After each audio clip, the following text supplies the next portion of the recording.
Kamtapur progressive party কেপিপির কেন্দ্রীয় প্রচার সম্পাদক সন্তোষ কুমার বর্মন জানালেন যে কামতাপুর প্রগ্রেসিভ পার্টির পক্ষ থেকে আসামের ধুবড়ী জেলার গৌরীপুরের কামতাপুর ভবনে দলীয় কার্যালয়ে একটি সাংবাদিক সভার আয়োজন করা হয়েছিল। চাৰিখন জিলাত তেওঁলোকে সংযুক্ত কৰাৰ কাৰণে আমাক আবেদন জনাইছে।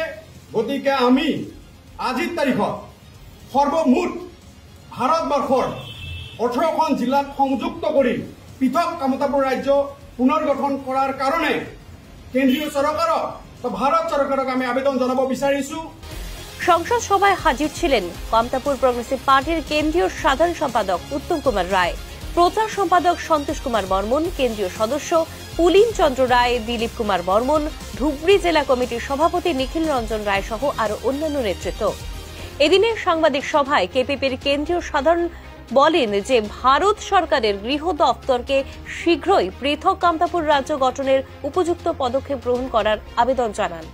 কেপিপির কেন্দ্রীয় সাধারণ সম্পাদক উত্তম কুমার রায় বলেন যে উত্তরবঙ্গের 8টি জেলার মালদাহ, উত্তর দিনাজপুর, দক্ষিণ দিনাজপুর, দার্জিলিং, কালিম্পং, জলপাইগুড়ি, আলিপুরদুয়ার, কোচবিহার, আসাম, অবিভক্ত গোয়ালপাড়া এবং জেলার 6টি জেলা ধুবড়ী, দক্ষিণ শালমারা, কোকরাঝাড়, চিরং, বঙ্গাইগাঁও, গোয়ালপাড়া, আরও বিহারের 4টি জেলা পূর্ণিয়া, কিষানগঞ্জ, আরারিয়া, কাটিহারকে কামতাপুর রাজ্যের সঙ্গে যুক্ত করার কথাও তিনি জানাবেন। তিনি আরও জানান যে আগামী ডিসেম্বর মাসে শীতকালীন অধিবেশনে কামতাপুর রাজ্য গঠনের বিষয়টি একটি সুমীমাংসা করার জন্য আমরা ভারত সরকারের প্রধানমন্ত্রী ও গৃহমন্ত্রীর কাছে আবেদন জানালাম।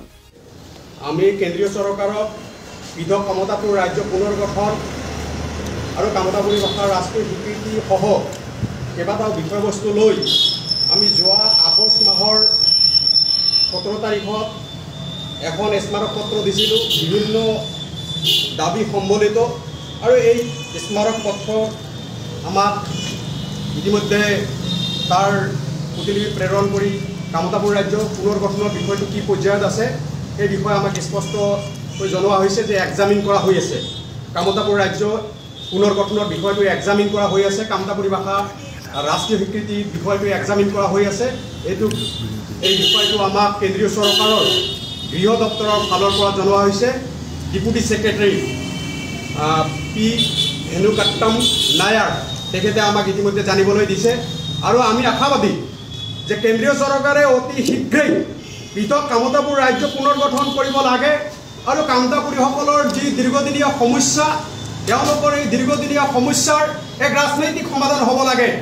আমি উত্তৰবংগৰ 8খন জিলা আৰু অবিভক্ত গোৱালপাৰা জিলা আৰু শেহতীয়াকৈ আমি ইয়াকো উত্থাপন কৰিব বিচাৰিছোঁ, যিহেতু বিহাৰৰ ৰাজবংশী উন্নয়ন পৰিষদ, তাজপুৰী উন্নয়ন পৰিষদ কেইবাটাও সংগঠনে আমাৰ লগত পোনপটীয়া যোগাযোগ কৰিছে, আৰু তেওঁলোকে জনাইছে এই যিটো নতুনকৈ যিখন ৰাজ্য হ'ব সেই ৰাজ্যত বিহাৰৰ 4খনকৈ জিলা সংযুক্ত কৰাৰ দাবী উত্থাপন কৰাৰ কাৰণে আমাক আবেদন জনোৱা হৈছে।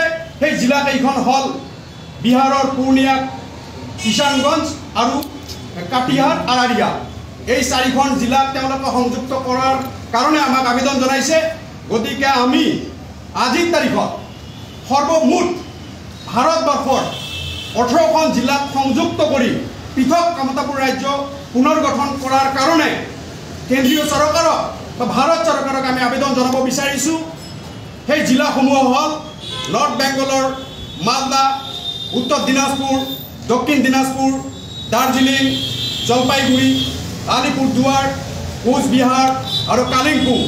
নৰ্থ বেংগলৰ এই 8খন জিলা, অবিভক্ত গোৱালপাৰা জিলাৰ ধুবুৰী, চাউথ চালমাৰা, কোকৰাঝাৰ, চিৰাং, বঙাইগাঁও আৰু গোৱালপাৰা।